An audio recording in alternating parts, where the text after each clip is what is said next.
I'm Nicole Halvison here at the Lowell High School Media Center on May 20th, 2005, interviewing Elizabeth Sefton, a World War II veteran.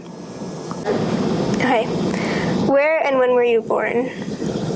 I was born in Sioux City, Iowa, and when was May 30th, 1921.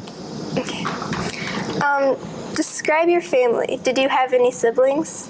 I had one brother, and he was also in World War II. He was an Army pilot with the field artillery in the South Pacific. What kind of house did you live in? It was a small house. We rented it, and it was just an average little house. Did you have any pets growing up? Oh, I had dogs and cats and a little bit of everything, I guess. Mostly dogs, so. Okay. As a child, did you have any jobs or chores? Oh, yes. Yeah, we all had chores. I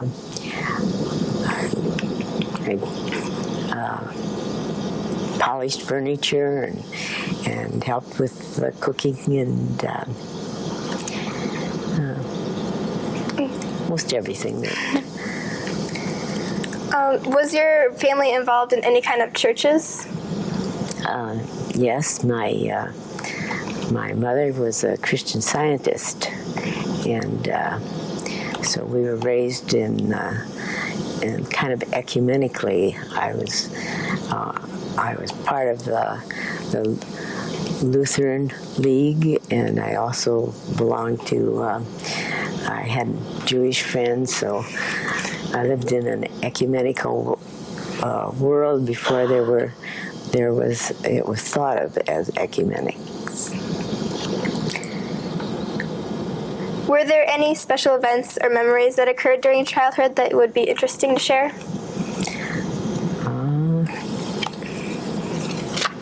I can't think of anything that was special because everything was kind of special then. I lived in this small, well, actually it was probably one of the larger towns in Iowa, and I got good grades, of course, and I went to only one grade school and one junior high school and one central high school. So I had sort of a integrated system all through my life. What was your school like when you were younger? My school, I had great teachers, and I had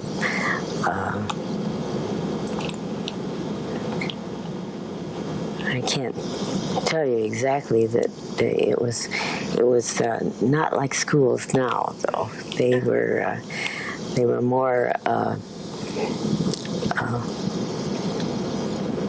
taught reading, writing, arithmetic, and they didn't have all the choices I think that you have now. Even when it got to be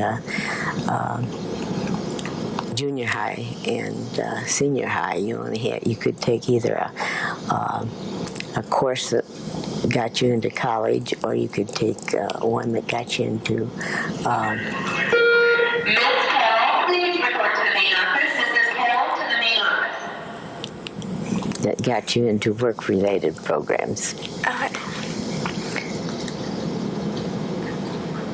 What kind of events happened during Sioux City as a child? What kind of events?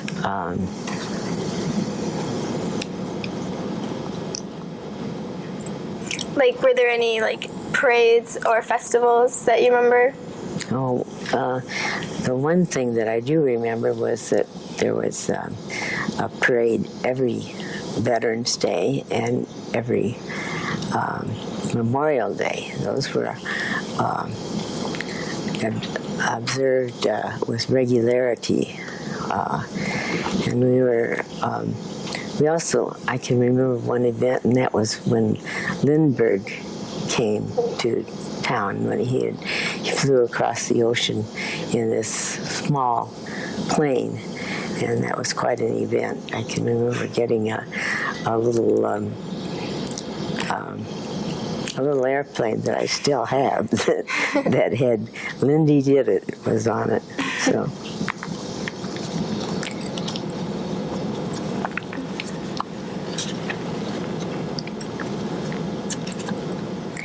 After high school, did you have any plans?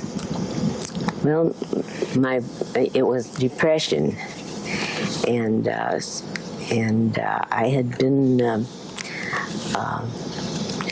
and we didn't have much money, and it was a choice of either going to college to become either a secretary or something like that, or going into nurses training.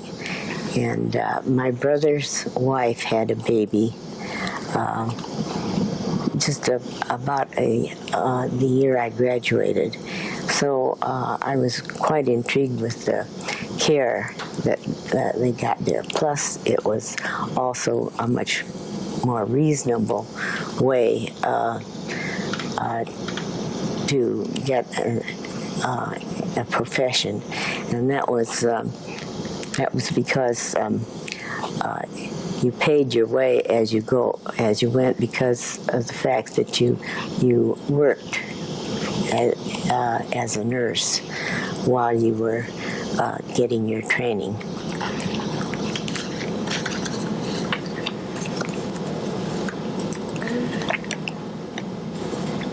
Did it cost anything to become a nurse? Oh, it cost, but not nearly what college cost, and not anything like what college costs today.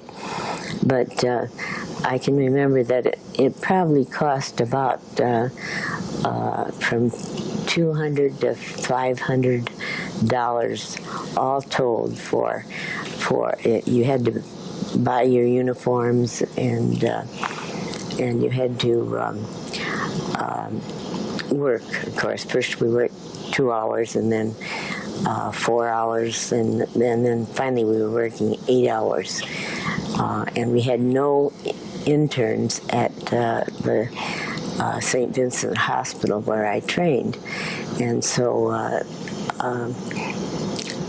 we were actually their working staff, and we were supervised by nuns and taught by nuns and by the doctors there. So. How long were you in training at St. Vincent's? 3 years. Okay.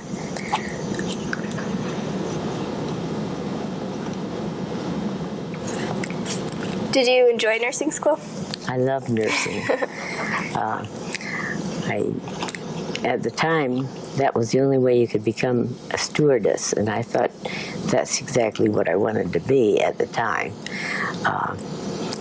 But I loved the patients. I loved being able to help people, and I learned so much there. So I was. I had found my niche, although I hadn't planned it. It was mostly because it was economical, and so I really went and found my lifelong love, just kind of happenstance, more or less. Was there a need for military nurses at that time? At the time I went in, there was not need for it. We were quite an isolationist nation. We wanted to keep all our country out of war, and we wanted Europe to take care of itself. And so we really did not want to go to war. And it wasn't until, of course, Pearl Harbor that we really went into it voluntarily. So.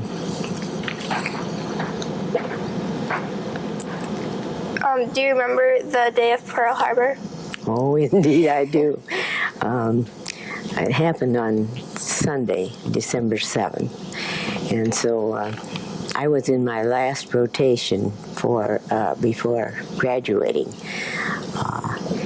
And I can remember that it was a public health rotation. We had to go through all the different phases, the obstetrics and the operating room and pediatrics and general medical surgical nursing, and this rotation was the last one I had to do, and it was outside into the community, and I remember that we were talking about it with the nurse that was taking me on the rounds, and I remember it very well.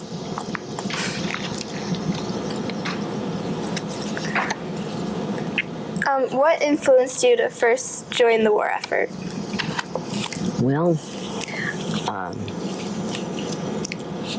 my brother was already in the war, and as you became a graduate nurse and then a registered nurse, you had to be that before you could even think of becoming a nurse in the war.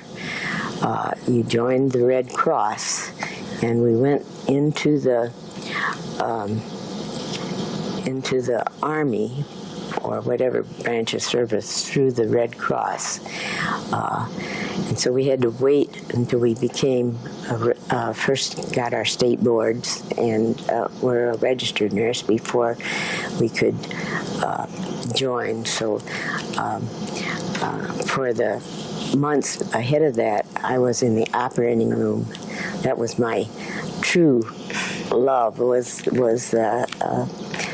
surgery. So I was in the operating room at a small hospital in Waverly, Iowa. And of course, during this time,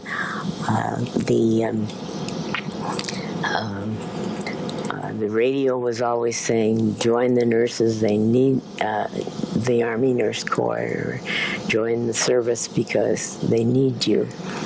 And they really needed us where we were because we were very, very busy at this hospital.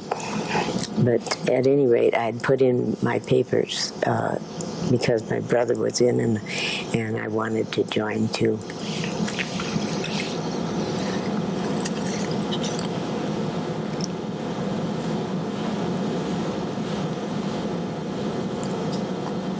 So were you in the Army branch of the war? That's right, I joined the Army. Okay.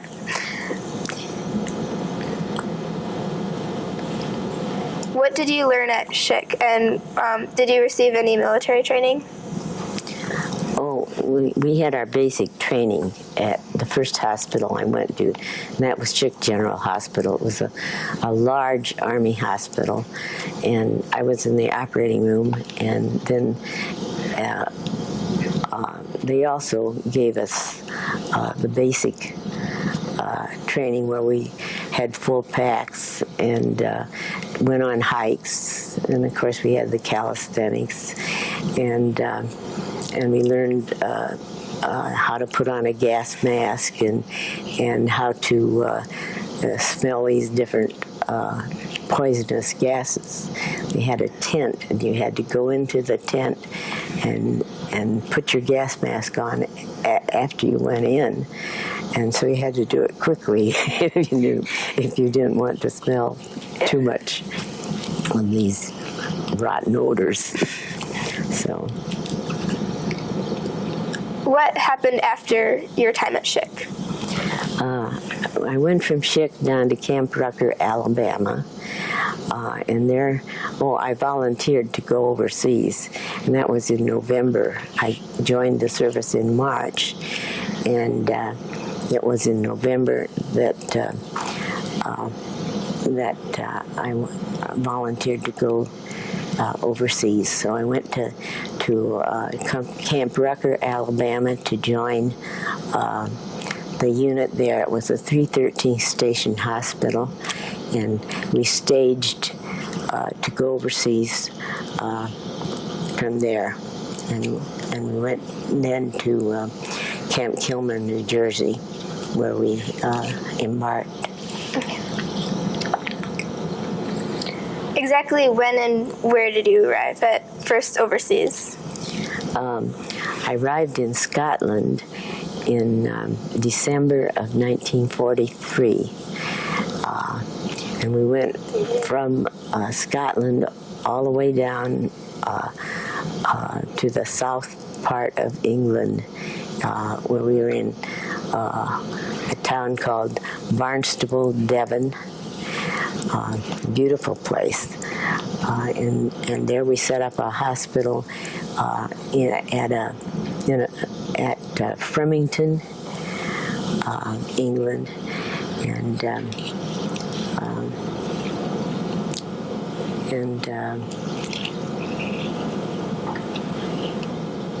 and we set up the station hospital with all of the different units, and I was part of the operating room.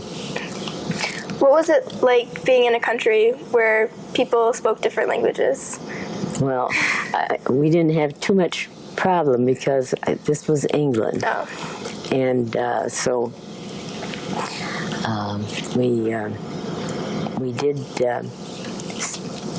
we spoke the language. There was a few people that had that Hackney, and some of them spoke the language in sort of a high class, so that you had a little difficulty understanding, but not much. It wasn't until we got to France that we had to learn to speak a little in order to get along.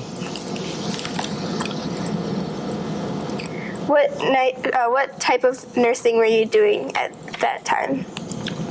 I was doing the operating room nursing, where we had actually we were setting up, preparing for the invasion, and so we had the most surgical things that we had were things that happened in our own unit or in the RAF that was across the river from where we were stationed, and we had some flyboys there that crashed several times. So we had some very difficult surgery from them, but otherwise it was most routine surgery. What nationality were most of your patients? Well, they were American and English. So in England, and then when we got to France, we had Russians and we had a few German, but mostly Americans.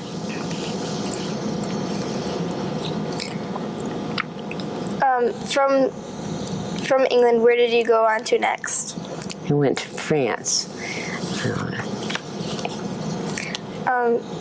Well, was the culture a lot different from the other countries? Oh, yes. Much different. And it was a very muddy, because I got there in March, early March, and we were wearing fatigues, and we slogged through mud, and we had our canteens, and we had sort of a mess tent or so where we lined up and we got our food in our mess kits, and we had these great big I don't know whether they're 50-gallon canteens full of boiling water where you doused your canteens, your plate, and your and the French carried their bread without any wrappers. It's this long, what we call French bread or so, very delicious, but without any wrappers at all. What did you do in your spare time? Spare time? What was that? I went to a few dances, and in the evenings or so, and we also were setting up. Because I changed from the 313th to the 123rd Station Hospital when I went. So we were planning on going on to the Philippines. And so at that time, we actually made our own laparotomy drapes and our own gowns, and I did some sewing there too. So. Okay. Next question.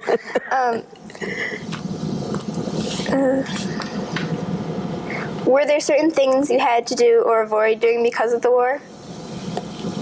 Certain things I had to do.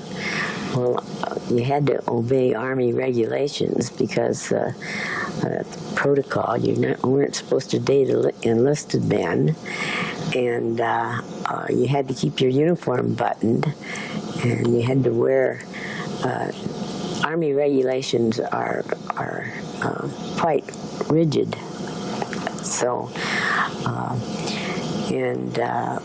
There were regulations about what you could or couldn't drink, as far as you couldn't drink the milk or eat the eggs or any of the things that might take away from either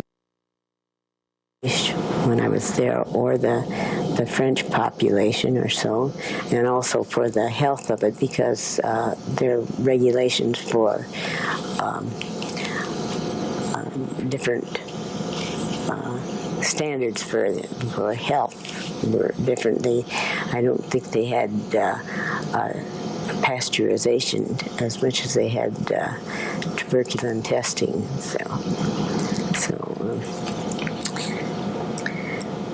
I understand your husband and you met in France. That's right. Would you like to explain? Well, I had a friend from another paratrooper unit when we were in Mormelon, France, and there was this large contingency of nurses that were nurse and hospital units that were centered there at Mormelon, and we used to get trucked into the big general hospital in Reims. They put you on temporary duty when you weren't working for yourselves in your own hospital unit. Then they sent you to different places where they needed you. So I was in a field hospital once, and then I was also in a general hospital, and I had 5 different wards at night at one time, where these were really huge wards that were separated by quite a distance, so you had to walk all of these different places. And anyhow, how I met my husband, got off track there. I had this paratrooper friend who had I lost my watch, and so this paratrooper friend had a whole bunch of watches on his arm, and and I wouldn't ask him for one because long ago, when I was in nurses training, they said never ask and never refuse.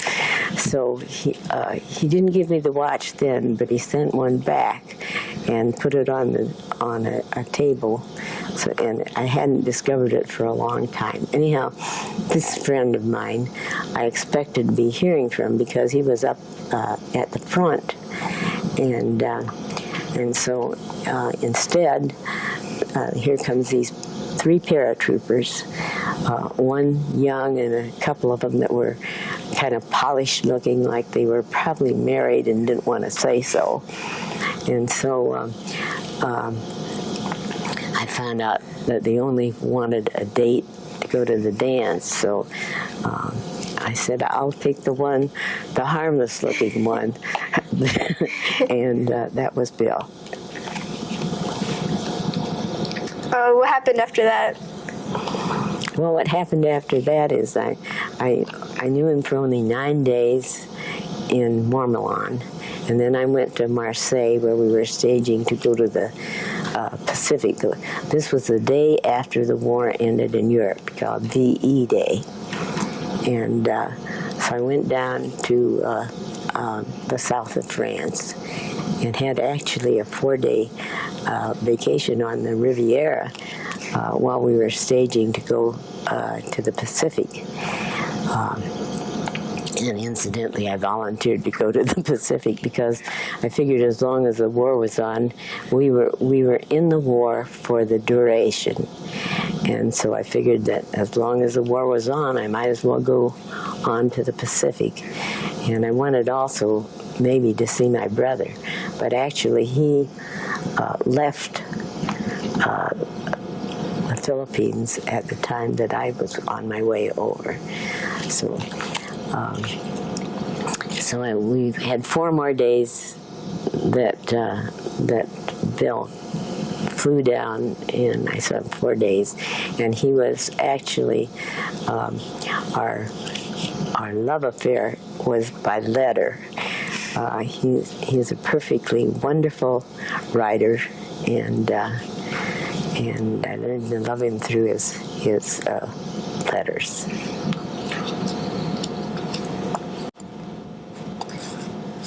Do you remember where or what happened while you found out the war was over? Oh, yes. I was in the middle of the ocean. We went through the Panama Canal, and I was in the Pacific already. And on August 15th is when we heard that the war was over. We didn't know whether we would be sent back to the States or sent on, but we were sent on to Luzon in the Philippines, and it was quite an elation to find out that the war was over, because we really expected to have a long war with the Japanese if they had not dropped that atom bomb, because they were very fanatic, and they did not want to give up. The military part of the Japanese did not want to give up, and we figured it was going to be a long war with many, many casualties. Did you like staying in the Pacific? Well, we could not go out of our encampment. They had a beautiful surgery there. That was the only thing that was a concrete building. The rest of it was tents.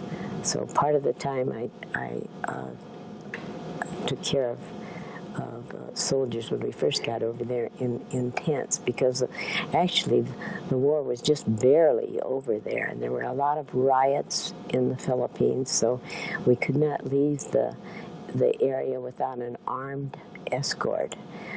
Otherwise, we had to stay right on the base. So I did get a number of places, and it's a beautiful country. But the best part that I remember about the Philippines was the beautiful sunrises and the sunsets, because we were right on the ocean, and there was wide open spaces, and it was a beautiful scenery, but not much else there. There was a lot of destruction in Manila and all that area. What did you do when things started winding down in the war? What did I do? Well, we were asked to volunteer to go and be in the occupation of Japan, but the war was over, and I didn't want to go any further. I decided that was time to renew my civilian life, and so I didn't sign to go on. There were several of my buddies that went on to Japan, but most of us were assigned to go back.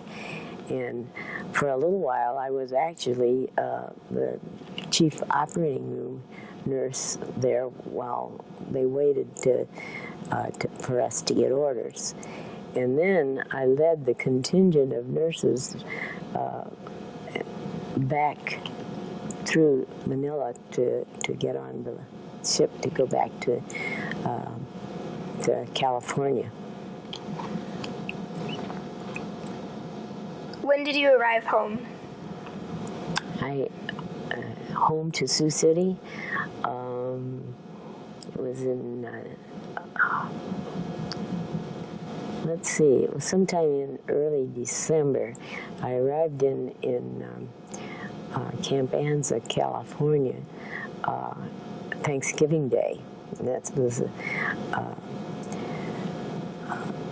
and I arrived on the West Coast near Golden Gate at the same time that Bill arrived on the East Coast. I don't know whether it was the same time, but it was the same day on Thanksgiving. And he arrived on the East Coast. So,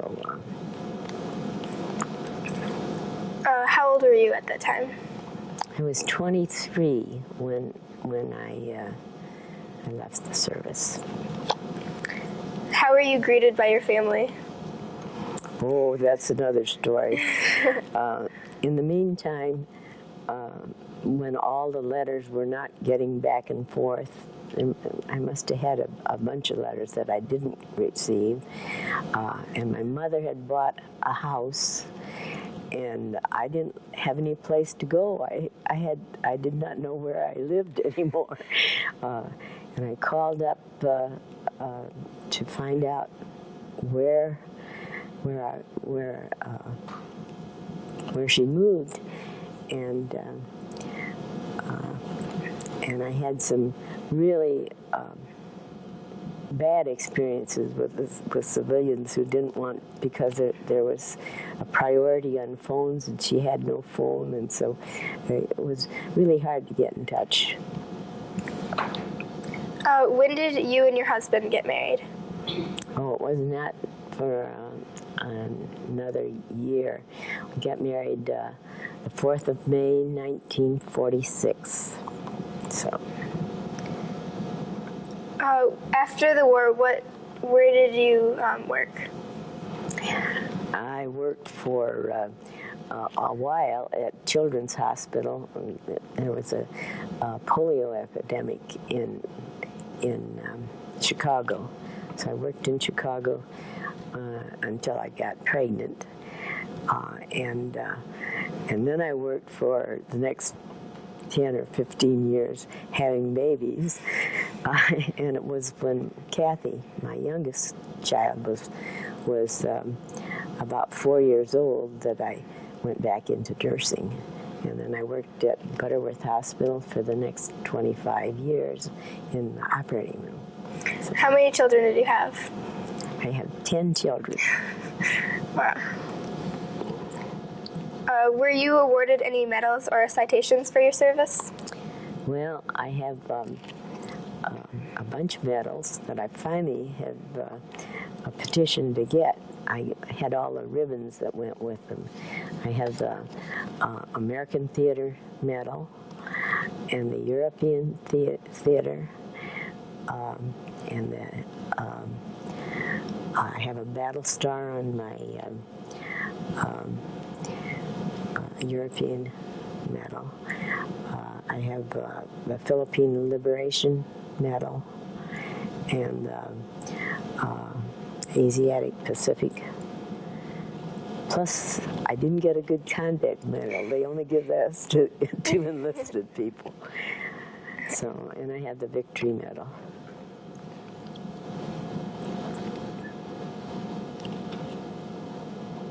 Did you join any veteran organizations? You know, I didn't join an organization. We had what they called a 313th Ramblings. That was a newsletter that was put out by my first unit. And I kept in touch with people in my second unit. But we did not have an organization like Bill has. So mostly I joined his organization, so the 501 Paratroopers, so we go there every year. When did you move to Grand Rapids area? Let's see, we lived in Chicago for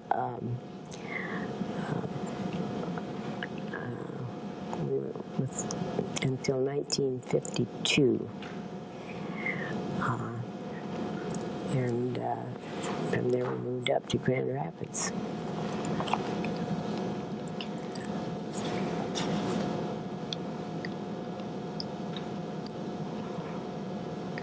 How did your service and experience affect your life and you as a person?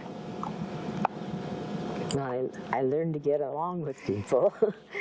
I learned how important your friendships are and the buddies you make. And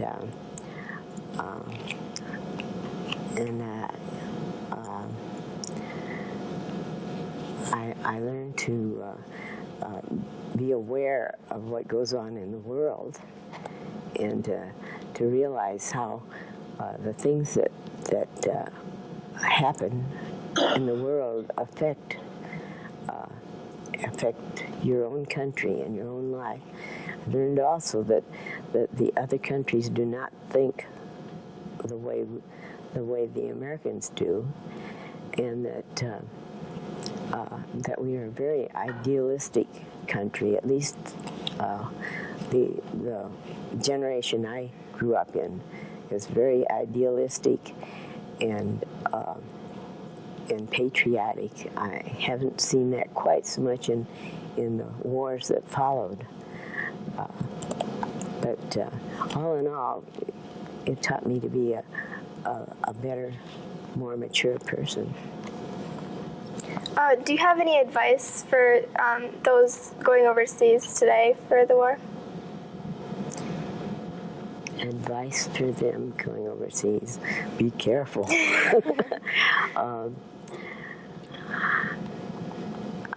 I think that if the war doesn't kill you, it certainly makes you a better person. I think everybody could profit by a year or two of service in the military, because it teaches you how to live and how to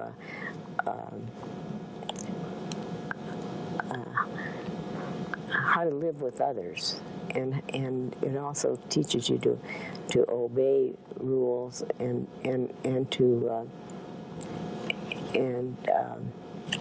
all in all, it gives you a good background.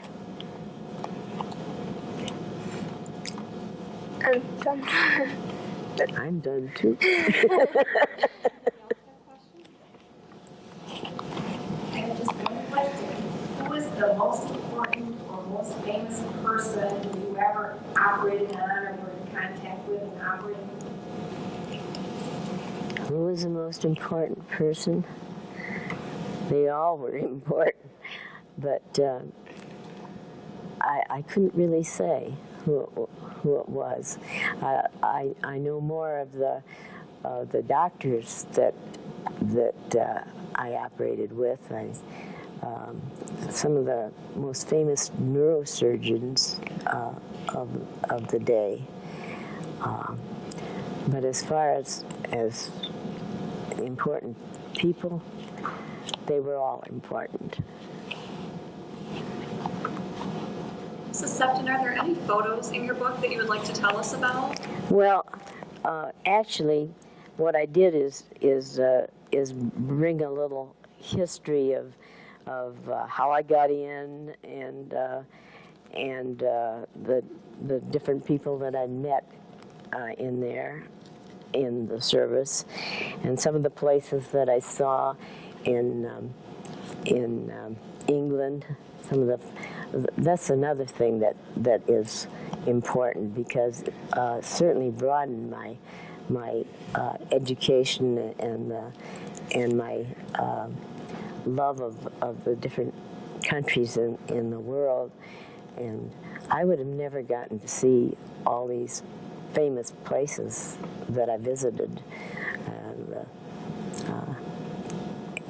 both in London and in France and in the Philippines, because I got to see all those places that you just see the pictures of, the Big Ben and the Parliament, because we did have different times when we would have leave, and I tried very hard to get to every place, because I knew I would never get back there again, although by now I've been back about 5 different times.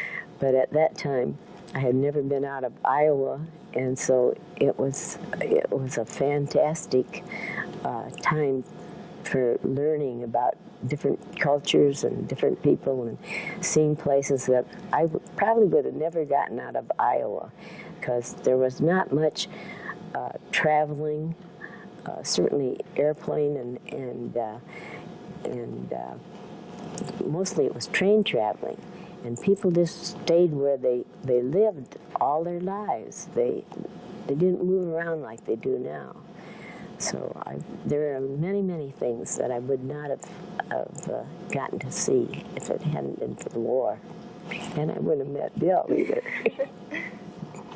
So if you want to look at some of these afterwards, you can.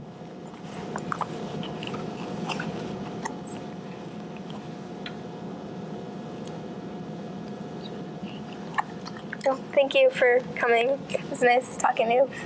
Been nice.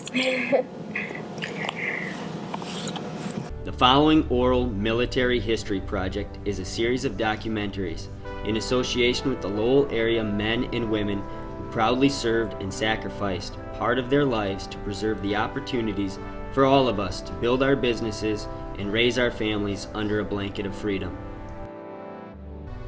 For reservations and more information, contact the Lowell Area Historical Museum at 616-897-7688.